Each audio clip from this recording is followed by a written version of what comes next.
Hello guys, so look at this. We are here at Taal. So napadaan lang kami at nagkape kami rito sa cafe. And ang saya ko about sa lagay ng Vulcan target. So today naman,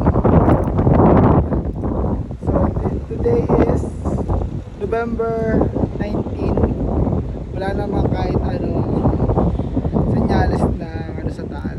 Actually sobrang ganda ng panahon ngayon. Ayan, yan yung Taal ngayon.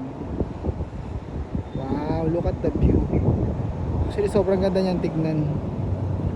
At ito may kapaligiran niya. Ayan, grabe, buhay na buhay pa. Ayan.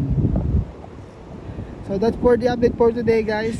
Yun lang. And thanks so much. God bless. Gala rin kayo dito minsan pag gamitin kayo. Bye.